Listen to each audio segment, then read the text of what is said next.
talk a little bit about driving technique.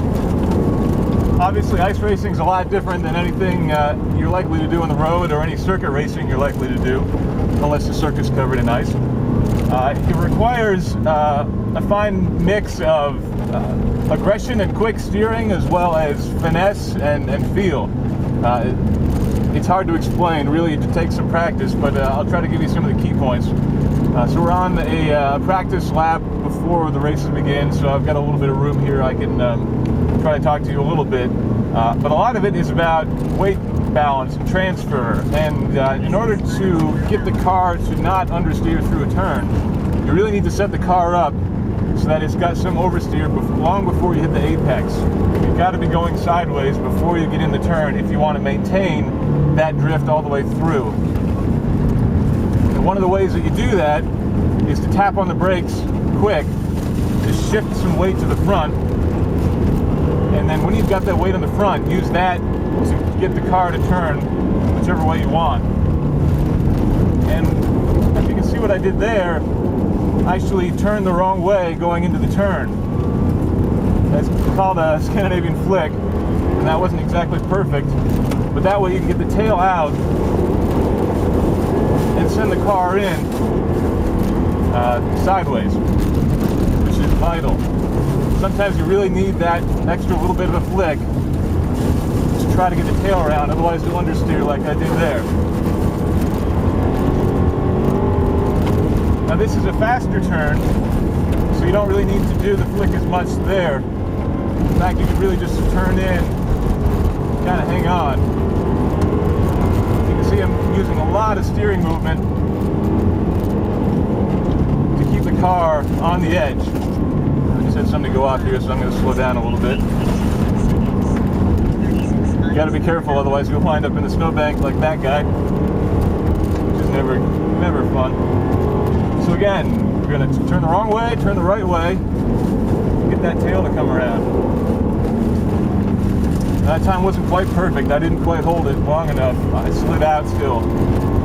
You really got to get the momentum turning you into the turn toward the apex.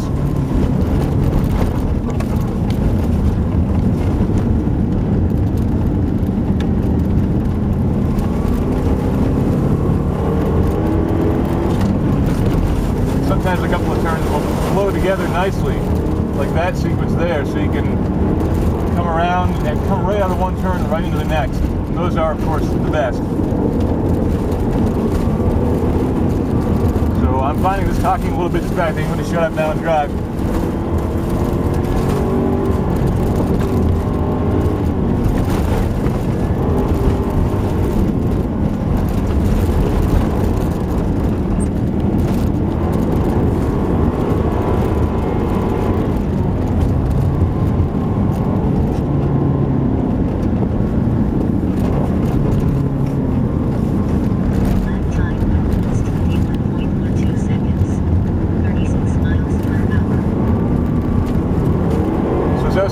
Sometimes you need to be gentle, sometimes you need to be rough. In general, you need to be rough on the brakes. You need to be hard on the brakes, really on and off them quickly to get that weight to transfer forward to give you any amount of grip so that you can turn. But other times you need to be gentle. When you're shifting, you really want to try to rev match as well as possible. Toe heeling and double clutching as much as you can. That obviously takes a lot of practice. If it's not something you're familiar with already, the middle of a race, in the middle of a lake, is not necessarily the best time to try to learn it. But thankfully, that is something that you can learn on the roads. There's absolutely nothing stopping you from double clutching, toe heeling, and doing all that fancy stuff every time you pull up to a stoplight. Obviously, it's completely unnecessary with a modern transmission that's in decent shape, but it'll make the commute a little more fun.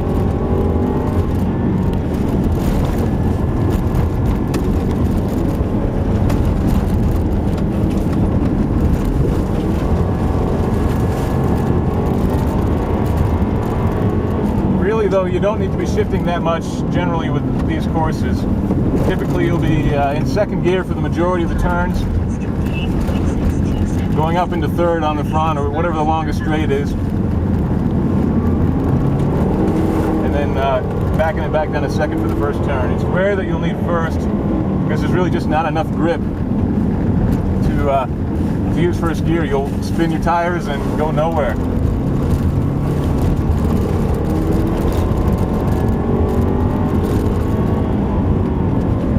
Now this is just a practice session, so it's short and people really aren't going full bore. But you can already see the ice is starting to come through.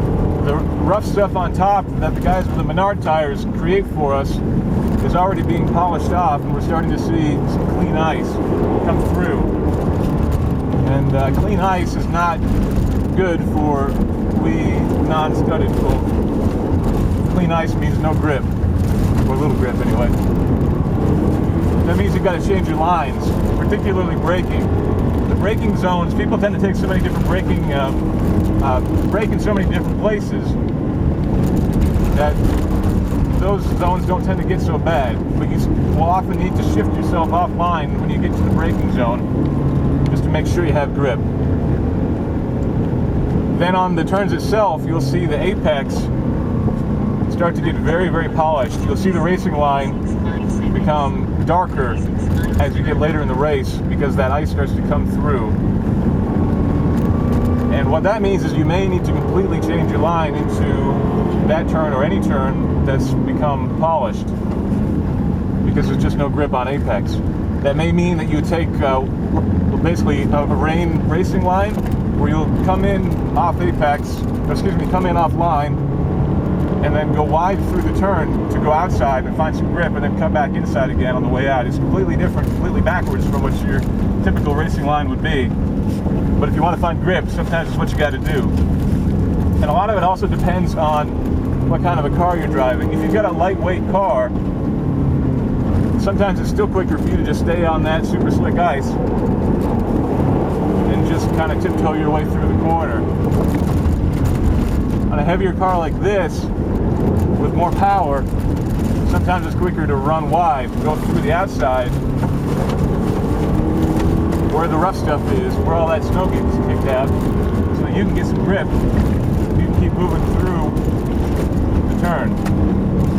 The danger is if you're passing on the outside, well, if that guy on the inside miscalculated how much grip he has,